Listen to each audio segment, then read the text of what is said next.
नमस्कार मित्रांनो, आजकाल अल्ट्रासाउंड रिपोर्टमध्ये एक ओळ खूप सामान्य झालेली आहे, फॅटी लिव्हर. आणि खरं सांगायचं तर बहुतेक लोक हा रिपोर्ट गांभीर्याने घेतच नाहीत. अनेक लोक रिपोर्ट पाहून म्हणतात, डॉक्टर फक्त थोडासा फॅटी लिव्हर आहे, काय मोठी गोष्ट नाही ना. पण हाच विचार खरी समस्या आहे. कारण फॅटी लिव्हर म्हणजे फक्त यकृतामध्ये जमा झालेली चरबी नाही, हा शरीराचा एक इशारा आहे की मेटाबॉलिझम हळूहळू बिघडायला सुरुवात झालेली आहे.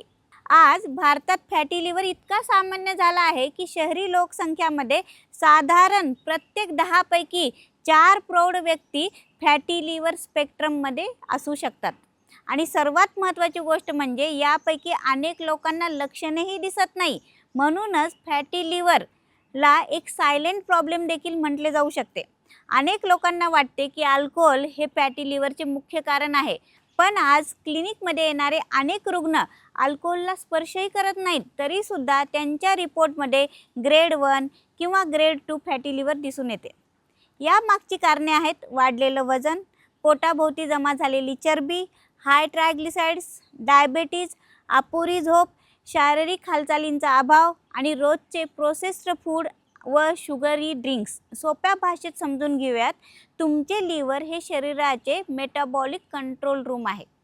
ते ब्लड शुगर नियंत्रित करते, कोलेस्ट्रॉलचे नियमन करते, डायजेशनला मदत करते आणि शरीरातील अनेक महत्त्वाच्या कार्यांना समर्थन देते. जेव्हा लिव्हरमध्ये चरबी जमा होऊ लागते तेव्हा समस्या फक्त लिव्हरपुरती मर्यादित नसते, तर हळूहळू त्याचा परिणाम संपूर्ण शरीरावर दिसू लागतो. अनेक लोकांना सतत थकवा जाणवतो, दिवसभर ऊर्जा कमी वाटते, काही लोक सांगतात की पूर्ण झोप घेतल्यानंतरही ताजेतवाने वाटत नाही. अनेकांचे वजन वाढत राहते, विशेषतः पोटाभोवती वजन वाढते, ब्लड रिपोर्ट्समध्ये ट्रायग्लिसाइड्स वाढू लागतात, शुगर बॉर्डरलाईन येऊ लागते आणि काही लोकांच्या मानेच्या मागे किंवा बगलेजवळ त्वचा काळी पडू लागते. हे सर्व शरीराचे संकेत असू शकतात, आतून मेटाबॉलिक प्रेशर वाढत आहे. आता एक चांगली गोष्ट ऐका, फॅटी लिव्हर ही अशा समस्यापैकी एक आहे की जी सुरुवातीच्या टप्प्यात रिव्हर्स होऊ शकते. लिव्हर ही शरीरातील असा अवयव आहे ज्यामध्ये स्वतःला दुरुस्त करण्याची विलक्षण क्षमता आहे. पण लिव्हरला स्वतःला दुरुस्त करण्याची संधी तर द्यावी लागेल. फक्त औषधामुळे फॅटी लिव्हर क्लिअर होत नाही, जीवनशैलीमध्ये बदल करावे लागतात. संशोधन सांगते की जर शरीराचे वजन फक्त 7 ते 10% आपण कमी केले तर लिव्हरमधील चरबी किंवा इन्फ्लमेशन याच्यामध्ये सिम्प्टोमॅटिकली सुधारणा दिसू शकते. म्हणजेच एखाद्या व्यक्तीचे वजन 90 किलो असेल आणि जर त्याने 6 ते 9 किलो वजन निरोगी पद्धतीने कमी केले तर त्याचा लिव्हरवर खूप सकारात्मक परिणाम होऊ शकतो. इथे आणखीन एक गोष्ट आपण समजून घेऊया. अनेक लोक ऑइलला विलन बनवतात, पण रोज cold drinks, packaged juice, biscuits, bakery products आणि मिठाई खात राहतात.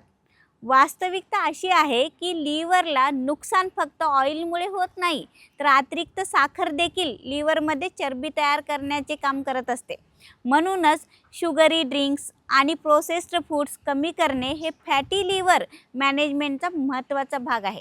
यासोबतच शरीराची हालचालही होणे गरजेचे असते. रोज 30 ते 45 मिनिट चालणे, थोडा व्यायाम आणि सक्रिय जीवनशैली इन्सुलिन सेन्सिटिव्हिटी सुधारू शकते आणि लिव्हरमध्ये जमा झालेली चरबी कमी करण्यास मदत करू शकते. आहारामध्ये प्रोटीनचे प्रमाण देखील चांगले असावे. डाळी, चणे, मोड आलेली कडधान्य, पनीर, दही और इतर निरोगी प्रोटीन सोर्सेस शरीराला मदत करतात. भाज्या आणि फायबर रिच फूड्स हे डायजेशन आणि मेटाबॉलिझम दोन्हीसाठी फायदेशीर असतात. आणि एक गोष्ट जी लोक सर्वात जास्त दुर्लक्ष करतात ती म्हणजे झोप.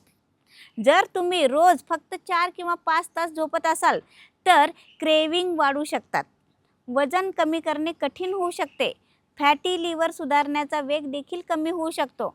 म्हणून मित्रांनो, आजच्या व्हिडिओला सर्वात महत्त्वाचा संदेश खूप सोपा आहे.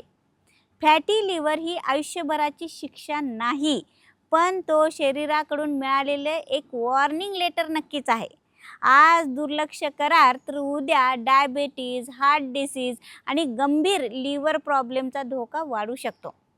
पण जर आजच कृती केली, जीवनशैली सुधारली आणि आरोग्याला प्राधान्य दिले तर लिव्हरला पुन्हा सुधारण्याची संधी दिली जाऊ शकते. म्हणून रिपोर्ट फाईलमध्ये ठेवून विसरू नका. त्या इशाऱ्याला समजून घ्या आणि आजपासूनच आपल्या आरोग्यावर काम करायला सुरुवात करा. धन्यवाद.